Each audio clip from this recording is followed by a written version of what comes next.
Welcome back to The Hook. We are now joined live by Reese Miller. He is a color commentator and analyst for TSTV's Friday Night Football. You can catch them live tonight starting at 7 p.m. from Burger Stadium. Reese, how you doing?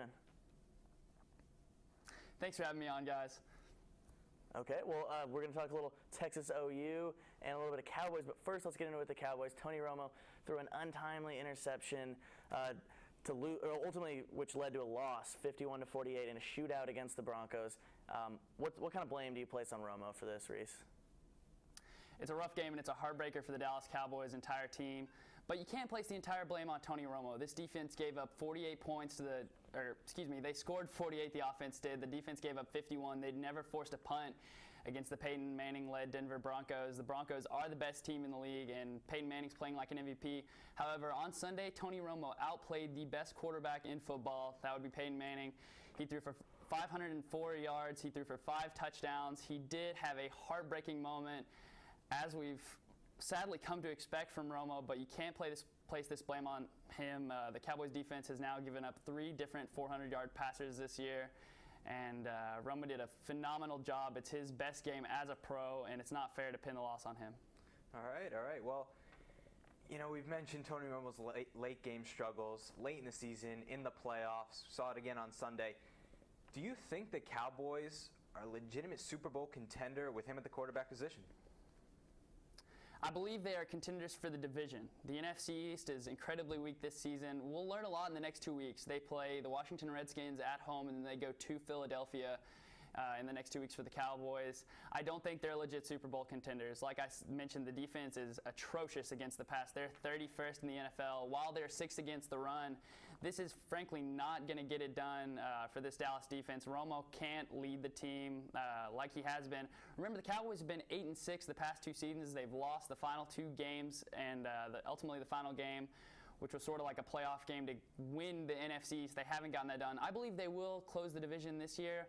However, look for an early to second round exit for the Cowboys in the playoffs. This defense is not a Super Bowl winning defense, and the offense, quite frankly, makes too many mistakes. Until the Cowboys can show us that they can handle becoming an elite football team and not simply playing to the level up or down of their competition, we cannot call them Super Bowl contenders with the elite teams in the NFL right now. But I mean, real quick, you said they play up or down to the level of their competition. So if they play up to the level of their competition, then you don't think that they have a chance to maybe move past the divisional round of the playoffs? This is a rough one for me. Quite frankly, we've just seen too many mistakes from the Cowboys. In Week 2, yes, the Chiefs are 5-0. However, they didn't expect much from them. They had a couple turnovers in that game late. They didn't take control of it. Then again, we see in Week 3 against a mediocre San Diego team, didn't make the plays they needed to win. They were up 21-10 in that game, quite frankly laid over in that game. And but then we see against the best team in the NFL, they play up to the competition. So you never know with Dallas, but until right now, they are the heartbreak team of the NFL. Every year they're talented, look like they're going somewhere, and then they break our hearts every year. So you can't call them Super Bowl contenders. You can't expect them to be in the Super Bowl after they've had 1 playoff win since '95. And that's just where I stand on that. So Reese says they need to prove it on the field, maybe some more consistency. And looks like we've got 1:30 left before you sign off here, Reese. But real quick, we want to talk a little bit about the Red River Rivalry going on this weekend in Dallas between Texas and OU. What does Texas need to do to sort of get that monkey off their back and get a win this weekend? Right, it's going to be a tough one for the Longhorns this weekend in Dallas. I've got 3 keys to the football game. Number 1 is run the football. Last week, Case McCoy threw the ball 45 times. Major Applewhite has got to stick to Jonathan Gray and try to get DJ Johnson going. He only touched the ball a couple times last week against Iowa State. Jonathan Gray has ran for 439 yards, 5.4 yards per carry. Yet we don't see them involved near enough. Case McCoy is not going to beat this OU defense. It's only given up 2 scores through the air, and they're going to have to get the ball going on the ground and control the clock early and often. My second key is starting quick. The Longhorns have gone down 91-13 in the first half, the last 3 games combined. If they get down big in this one, it could be over, and you could see people leaving the stands before halftime. That's something I found interesting that I don't know if you knew this. So I think it was last two years for sure, maybe the last 3 years, Texas has has kicked off to OU, deferred to receive the ball in the second half, and OU has gone down the field and scored the first time every time. So maybe Texas needs to receive? I don't know.